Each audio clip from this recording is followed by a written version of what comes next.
Hi friends, welcome to all. और आप सभी का मेरे यूट्यूब चैनल पे स्वागत है गाइस। तो आज का जो वीडियो है वो टंग पेपिलाइटिस से रिलेटेड है और इस टॉपिक को मैं इसलिए कवर कर रही हूँ गाइस क्योंकि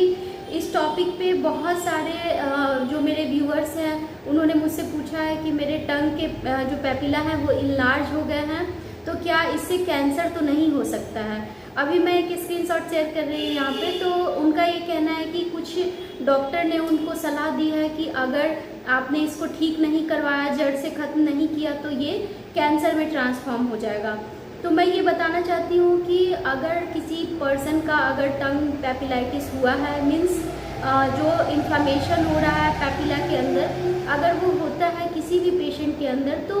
उससे कैंसर नहीं हो सकता है, क्योंकि कैंसर को होने के लिए एक कॉजेटिव फैक्टर होना चाहिए। अगर वैसे पेशेंट जिनको कि स्मोकिंग या फिर गुटखा की हैबिट है, तो उन पेशेंट्स को एक्स्ट्रा अवेयर होने की ज़रूरत है। क्योंकि मान लीजिए कि कोई पेशेंट है और वो गुटखा खा रहे हैं और लंबे समय से गुटखा खा रहे हैं, साथ में उन्हें जो है पेपिलाइटिस की प्रॉब्लम हुई है, तो यहाँ पे एक मैटर ऑफ कंसर्न होता है कि अगर आपकी हैबिट की हिस्ट्री है तो ये other part of oral cavity को भी अफेक्ट करते हैं। जैसा कि मैं अभी एक पेशेंट का आपको दिखा रही हूँ यहाँ पे माउथ, तो उनके जो है दोनों ही गाल की सतह जो कि गुटखा खाने से बिल्कुल ब्लैंच हो चुकी है, बिल्कुल वाइट हो चुकी है। साथ में जो पेशेंट का चीफ कंप्लेंट था कि उन्हें पेपिला बढ़े हुए हैं, उनके पेपिला, तो उन्हें कोई कैंसर का डर तो नहीं है। तो यहाँ पे जो पेपिला में सिम्टम आया है वो ड्यू टू हैबिट आया है। मीन्स जो आपने हैबिट लिया है या तो स्मोकिंग या फिर गुटखा,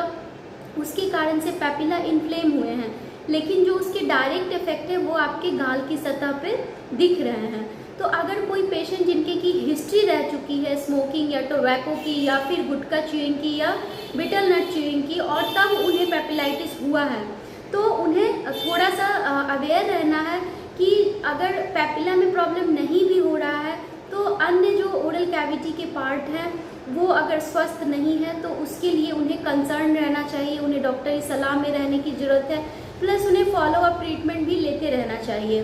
तो यहाँ पे जो टंग पेपिलाइटिस है ये अलग अलग पेशेंट में अलग अलग कारणों से होता है। कुछ पेशेंट हैबिट एसोसिएटेड होते हैं, लेकिन कुछ पेशेंट ऐसे होते हैं जिन्हें किसी भी प्रकार की हैबिट नहीं होती है। तो ऐसा मुख्यतः फीमेल पेशेंट में पाया जाता है, क्योंकि उन्हें हैबिट नहीं है, फिर भी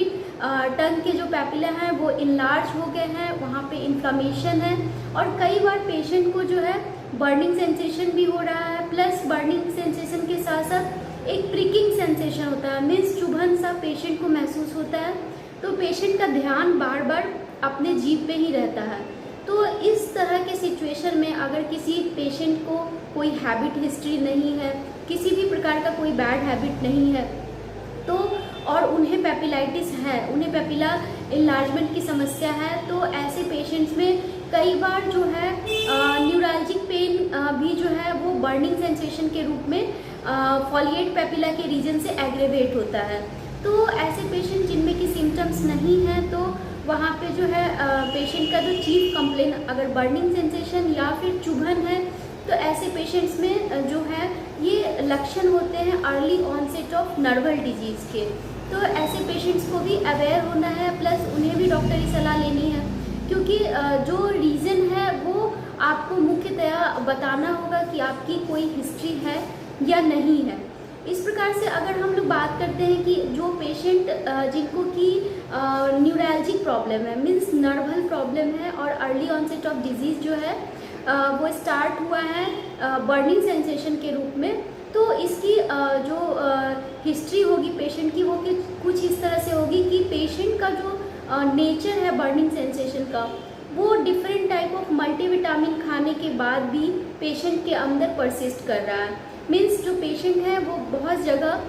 ट्रीटमेंट ले चुके हैं, प्लस उनकी जो बर्निंग सेंसेशन है वो एक पर्टिकुलर पॉइंट से स्टार्ट होती है, जबकि उन्हें वहाँ पे ना किसी प्रकार का अल्सरेशन है, ना वहाँ पे किसी प्रकार का जख्म बना हुआ है, फिर भी पेशेंट का एक पर्टिकुलर रीजन है कि वहीं से उन्हें बर्निंग सेंसेशन स्टार्ट होता है। तो ऐसे पेशेंट्स को जो है early onset of Narwal disease में रख कर ट्रीट किया जाता है। तो बहुत सारे इसके लिए मेडिसिन भी होते हैं जिसको हम लोग ट्रीट करते हैं जिसके द्वारा,